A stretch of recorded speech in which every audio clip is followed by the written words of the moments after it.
So earlier this week, we got definitive proof that Terminator Genisys has in fact begun shooting down in New Orleans. We got a first look image from the set, and here it is.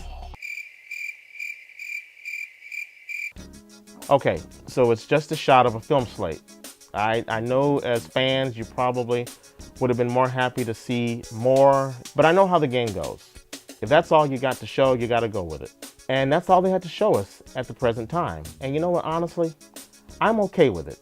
It doesn't bother me that much. But let me tell you exactly why I'm okay with it. Because I don't care. Listen, I know this may be blasphemy, but maybe we should just let this franchise die? Would it be the worst thing? Let me explain myself, and I'll reference the original Terminator himself, none other than Mr. Arnold Schwarzenegger. He says, Terminator deals a lot with time travel, so there will be a younger T-800. So, let me get this straight. The first movie was about a Terminator who goes back in time to kill Sarah Connor. Okay, great. Great movie, brilliant movie, groundbreaking movie. And the second movie was about a Terminator who goes back in time to kill John Connor. Oh, well, that's a completely new twist, right? Unlike the third film, which was about, wait for it, a Terminator that goes back in time to kill John Connor. But this time, the Terminator's a girl.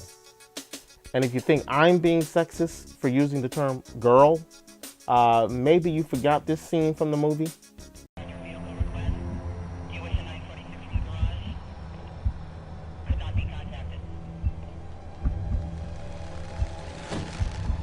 So cut me some slack. Then there was the Sarah Connor Chronicles, which I only watched the debut episode and then just kind of wrote it off because guess what? It was about a Terminator traveling back in time to kill John Connor. The fact that all three films and the TV show were pretty much the same story was why I really enjoyed Terminator Salvation. Totally fresh story, showed me the whole decimation of the planet by Skynet, which was something that I hadn't seen before.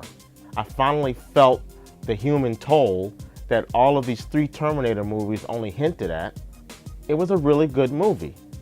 But listen, I'm not going to waste my breath. I know most of you fanboys out there hated Terminator Salvation, and you're not trying to hear me right now. So I'm going to let Chris do my talking for me. Chris, tell him what's up.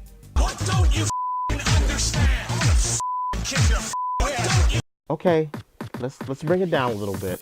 Now, in terms of this new film, if I had to guess, I'm going to guess that this new movie has to do with a Terminator going back in time to kill, John Connor. There was another extremely popular film series that dealt with time travel as well.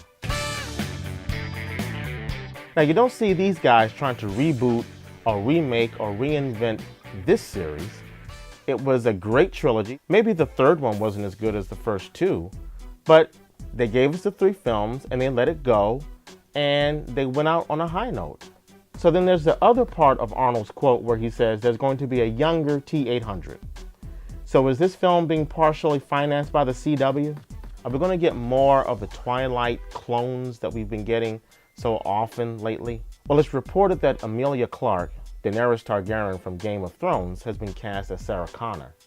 And while she does look like she just graduated high school, she's pretty hardcore on that show, so this isn't so bad. Then there's Jason Clarke from Zero Dark 30. He's playing John Connor. Okay, that means it's definitely going to be a time travel story given that the son looks older than the mother. But wait, Jai Courtney is playing Kyle Reese. Jai Courtney from the blockbuster film that everyone loved, Good Day to Die Hard? Yeah, right, that's what I thought. What was the inspiration for that casting? And then we have Alan Taylor directing. Now, again, going back to Game of Thrones, Alan Taylor has directed some excellent episodes of that series, but he directed Thor, The Dark World, a film so boring, it was like, yeah, watching grass grow. And then, of course, this movie marks the return of Arnold Schwarzenegger in a role that I've read will be a bridge between realities similar to Leonard Nimoy's Spock in the Star Trek reboot. Arnold says, and I again quote, "Sometimes it does get more difficult when you're 66 years old and doing this kind of action versus when you're in your 30s or in your 40s. You think? Is it me, or is Arnold doing everything within his powers to bring back the 90s? I say, dude, just let it go. So that's my reasoning for letting this franchise die.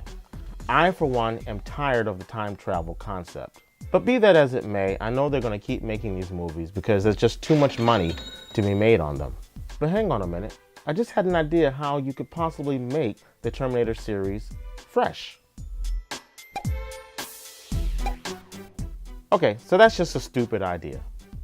And we know for a fact that Hollywood executives never come up with stupid ideas. But whether or not this new Terminator film revives the series, only time will tell. See what I did there?